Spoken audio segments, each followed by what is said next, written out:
Assalamualaikum warahmatullahi wabarakatuh. Selamat pagi kepada ibu guru dan teman-teman yang berbahagia. Pada kesempatan kali ini, kami dari kelompok 5 ingin menjelaskan materi mengenai strategi organisasi pergerakan nasional dan kehidupan bangsa Indonesia di zaman Jepang. Namun, sebelum memulai materi, izinkan kami untuk memperkenalkan diri terlebih dahulu.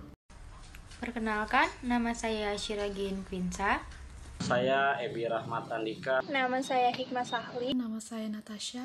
Dan saya Siti Inayah. Selanjutnya, mari langsung saja kita mulai ke penjelasan materi. Strategi Pergerakan Nasional. Pergerakan Nasional Indonesia ditandai dengan munculnya organisasi modern pertama, yakni Budi Utomo. Setelah munculnya Budi Utomo, perjuangan yang awalnya menggunakan senjata fisik berganti menjadi perjuangan melalui organisasi-organisasi modern yang dibentuk oleh kaum cendekiawan atau intelektual. Maka terdapat dua strategi perjuangan yang dilakukan oleh organisasi pergerakan nasional pada tahun 1920 sampai 1942. Strategi perjuangan yang pertama, bersifat radikal dengan taktik non-kooperatif. Strategi perjuangan radikal non-kooperatif merupakan perjuangan dengan menggunakan cara yang keras dalam menantang kebijakan pemerintah kolonial Belanda. Non-kooperatif berarti tidak mau bekerja sama dengan pemerintah kolonial Belanda. Taktik non-kooperatif menekankan bahwa kemerdekaan harus diusahakan sendiri.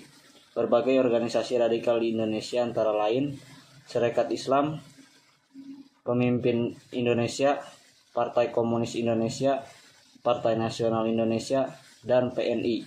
Strategi yang kedua, bersifat moderat dengan taktik kooperatif. Strategi bersifat moderat dengan taktik kooperatif merupakan perjuangan yang dilakukan dengan cara bekerjasama dengan pemerintah kolonial Belanda untuk menghindari tindakan kekerasan yang dilakukan oleh pemerintah kolonial Belanda. Upaya yang dilakukan dengan taktik kooperatif antara lain mengirimkan wakilnya ke Volkat di Dewan Rakyat. Tujuan adalah dapat memperjuangkan kepentingan rakyat. Organisasi nasional Indonesia yang bersifat modern dengan taktik kooperatif antara lain Querindo, Parindra, dan GAPI. Perbedaan perjuangan organisasi pergerakan nasional dengan strategi radikal dan moderat.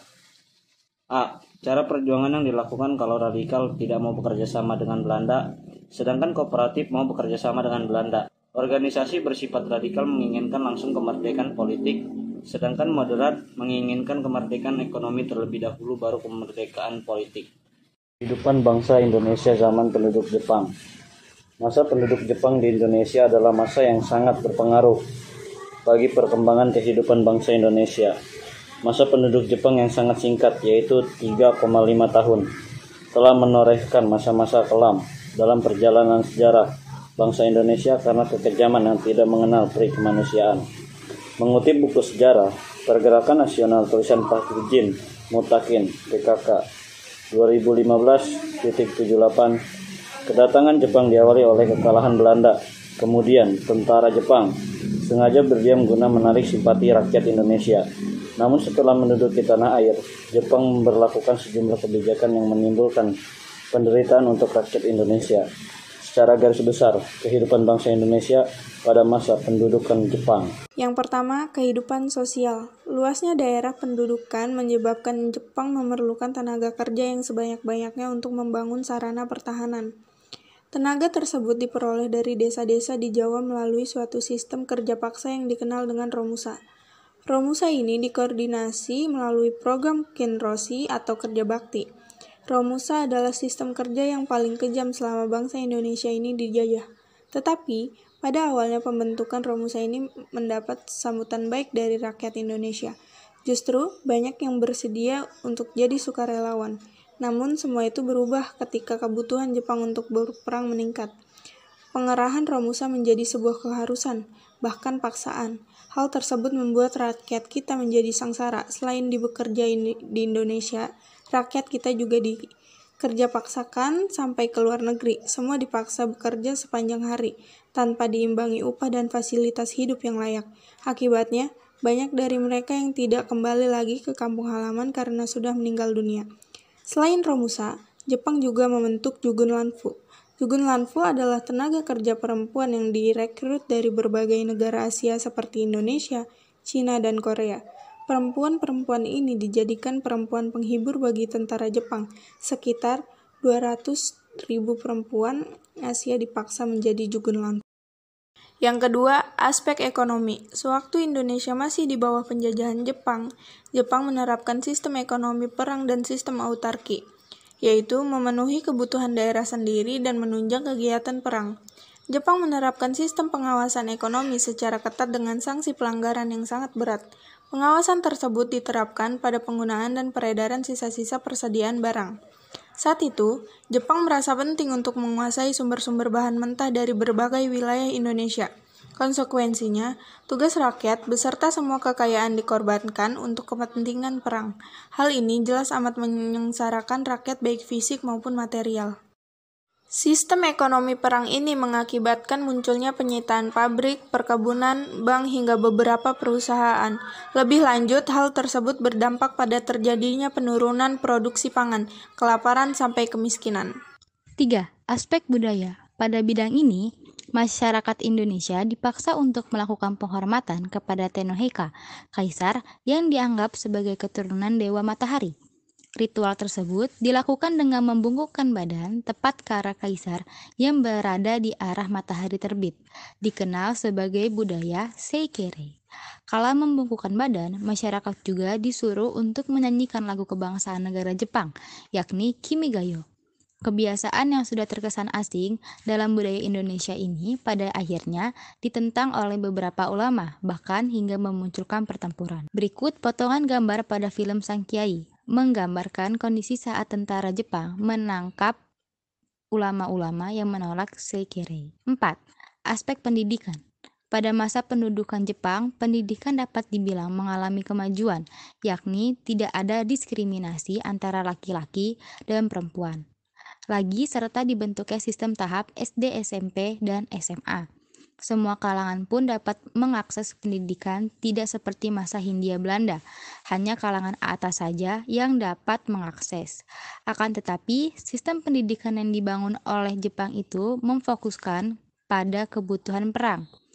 Para siswa diwajibkan untuk mengikuti latihan dasar kemiliteran, yaitu baris berbaris dan menyanyikan lagu kebangsaan Jepang.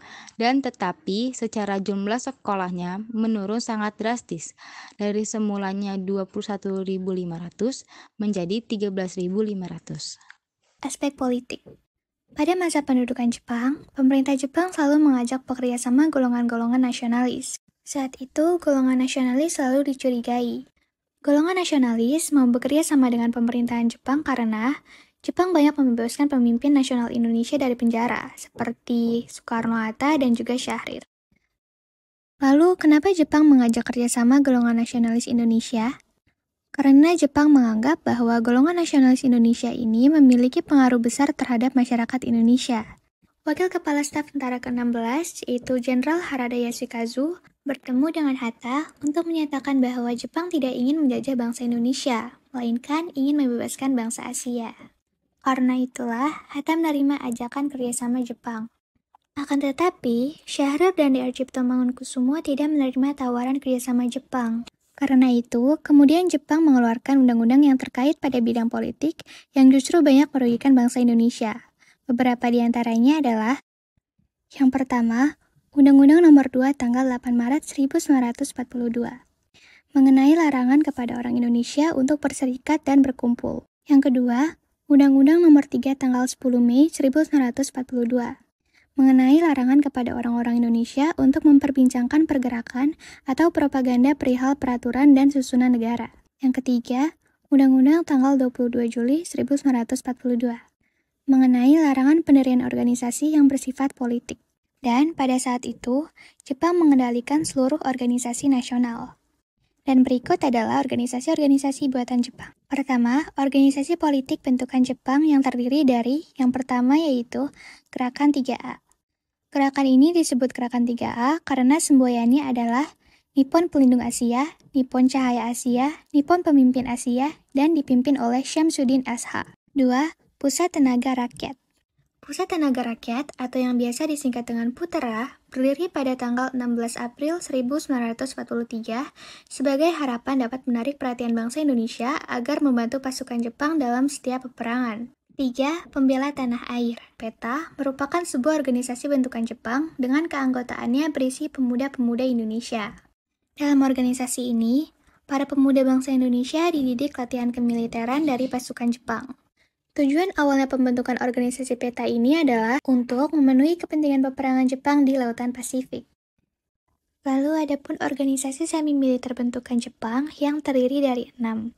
Antara lain adalah pertama, Seinendan. Seinendan dibentuk pada 9 Maret 1943. Bertujuan untuk melatih dan mendidik pemuda agar mampu menjaga dan mempertahankan tanah air secara mandiri. 2. Kokutai. Kokutai adalah pembentukan barisan pelajar untuk pelajar SD sampai dengan SLTA. 3. Keibodan. Keibodan adalah barisan pembantu polisi yang dibentuk pada tanggal 29 April 1943 dan bertujuan untuk membantu tugas kepolisian Jepang di Indonesia seperti mengatur lalu lintas dan juga mengamankan desa.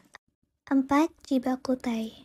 Chibakutai adalah organisasi bentukan Jepang pada tanggal 8 Desember 1944. Chibakutai juga terinspirasi oleh penerbangan bunuh diri Kamixe. Chibakutai sendiri juga dibentuk hanya sebagai pendukung tentara Jepang. 5. Fujinkai. Fujinkai atau Barisan Manusia dibentuk pada bulan Agustus 1943 dengan anggota para wanita berumur 15 tahun ke atas. Fujinkai melakukan tugas-tugas sosial. Namun dalam perjalanannya, Fujinkai juga dilatih oleh pendidikan militer sederhana. 6. Heiho. Heiho beranggotakan prajurit Indonesia untuk memperkuat pertahanan angkatan udara, laut, dan kepolisian. Kegiatan utamanya adalah membangun pertahanan, menjaga kamp pertahanan, dan membantu tentara Jepang dalam peperangan. Kemudian ada dampak positif. Yang pertama adalah mengetahui sistem baru dalam pertanian. Yang kedua munculkan sikap persatuan dan kesatuan bangsa. Yang ketiga membentuk strata dalam masyarakat yang dimulai dari RT atau tonarigami. Dan yang keempat ada kerja bakti massal atau kinrohoshi. Kemudian ada dampak negatifnya, yaitu ada yang pertama adalah eksplorasi kegiatan ekonomi yang digunakan untuk perang. Yang kedua pelanggaran hak asasi manusia. Yang ketiga ada kegiatan kerja paksa atau romusha. Yang keempat ada perbudakan wanita atau yugun lanfu. Dan yang kelima ada organisasi politik dilarang. Kemudian ada kebijakan yang masih bisa dirasakan sampai dengan sekarang. Ada 5, yaitu yang pertama dalam bidang ekonomi yaitu menabung di bank. Yang kedua ada dalam bidang politik militer adanya tentara PETA yang anggotanya menjadi embrio TNI. Yang ketiga ada dalam bidang sosial munculnya kelas sosial yang menyebabkan adanya ketimpangan sosial. Yang keempat adanya tonirigumi atau rukun tetangga. Dan yang terakhir ada dalam bidang pendidikan adanya pendidikan dasar, menengah pertama, dan menengah atas.